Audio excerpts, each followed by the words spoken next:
Welcome to Bloodbath and Beyond. Today we review the exploitation film Death-scort Service, where this John is gonna stab you with more than his penis. Written by Chris Woods and Sean Donohue, directed by Sean Donohue, starring Krystal Pixie Adams and Ashley Lynn Caputo, Death-scort Service is about a mysterious John who kills local escorts. What do we like about this film, guys? For being an exploitation film, I thought that everything was pretty well done. I mean, when you go into exploitation movies, it's gonna have shoddy audio and you're gonna have like bad camera work, but I was actually impressed with this. The camera work was much better than I expected, and better than anything that we've seen from Beelzebub. The audio was never distracting, it was fantastic. And the shot types and just the cinematography in general, I thought they used a lot of really cool, unique shots throughout the whole movie, and it was really good.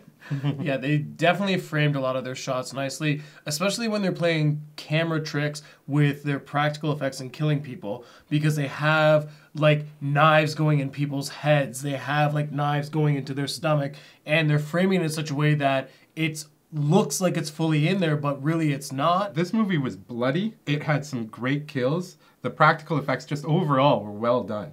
And I didn't expect that quality of effects going into this movie. I'm very sensitive when it comes to eye kills, and they had a really good like eye socket rip that I was like, oh, I don't really want to watch this right now. Like, some of the girls got their stomachs ripped open and just playing with guts, and it all looked super real, super awesome, and any gorehound would love it for this. Now, if you like naked girls, there are a lot of them. Hell yeah, they're all gorgeous. All of the women in this movie were naked, which is a very big plus, especially when you're going into a movie like this called Death-scort Service. Yeah. Which is a great name, by the way. Fucking best name of any movie. Almost every girl did full frontal. We actually saw a lot of butthole, which we don't have often. I don't think I've ever said that on this whole show. And it wasn't just girl butthole we saw in one scene. We saw a guy's butthole too. So there's buttholes, and that's not taints. something that you ever see. So if you're into gore and like full frontal nudity and just like a bunch of killing and sex, then you're probably going to like this, because there's a lot of sex, a lot of naked women, and a lot of gore. And that is a big thumbs up from me. What were our favorite girls in this movie, guys? I have two. Krystal Pixie Adams with her fucking diamond eyelashes. So hot. So fucking hot. And then a girl who looked very similar, kind of. It might have been because I've been drinking some adult beverages. Alice Rains, who played Julie. She was smoking hot every time she was on screen.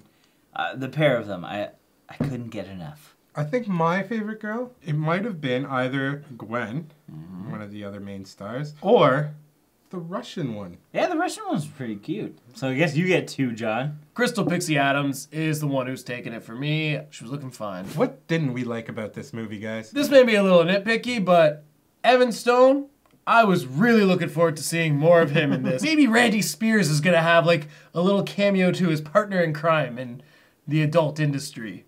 They were my favorite two, like, guys to, like, act on screen. This movie was completely just an exploitation film.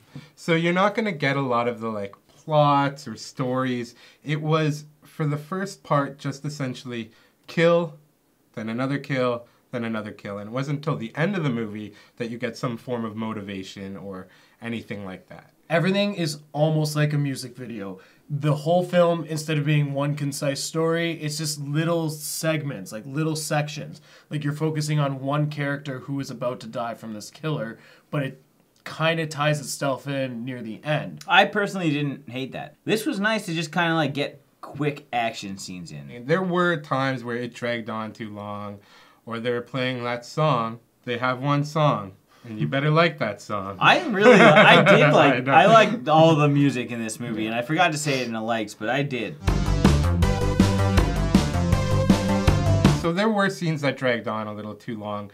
It felt like there was probably a good 10 minutes that could have been cut. It's time for our final thoughts and ratings. I was actually really impressed with this movie. Seeing Sean Donohue's previous film Die Delta Pi. I came into this not expecting a whole lot. And it was great. I honestly really liked it. Especially knowing that this is like part of the exploitation like subgenre. There's lots of boobs, there's lots of gore and blood. You know, it had my attention throughout the entire movie. Despite how drawn on some of the scenes may feel to some people, those long drawn out scenes might be strip teases, and I'm for that. And the music was great. The cinematography was actually really well done for this super low budget film. So I'm gonna give this 3.5 horrible gloves for giving an HJ out of 5. As an exploitation film, this movie has what you want. It has the nudity, it has the gore, it has the like rough dealings with the Death-scorts. So it does check those boxes. But personally, I just kind of wanted a little more. I wanted it to be cut a little tighter and maybe a little more story sprinkled out through the beginning or middle of the movie. I do like that they did use some great practical effects. They had some interesting kills. And they really showed that this is how exploitation films on a low budget can be done. So I'm gonna give this 2.5 low-hanging fruits out of 5. Exploitation films, they're really not my cup of tea, but watching this film, they did a lot right. And I think for the subgenre, a lot of people are definitely gonna like this. It's just one of those things that if you like the genre, you're gonna love the film. If you don't like the genre, it may not be something you wanna watch. So that being said, I'm gonna give this 3 homemade faces out of 5. As always, thank you for watching. Like this video, and I just wanted to let you know that if you haven't watched an exploitation film, this is probably a good gateway film. Because it's not crazy artistic, but it does have a lot more gore and a lot more sex than you're probably used to if you haven't watched one yet. Definitely check this out. I'll link to it in the description. And if you haven't already, please subscribe to the channel, stay updated with our reactions, reviews, and games of What Would You Do. The What Would You Do for this one's coming up on Friday.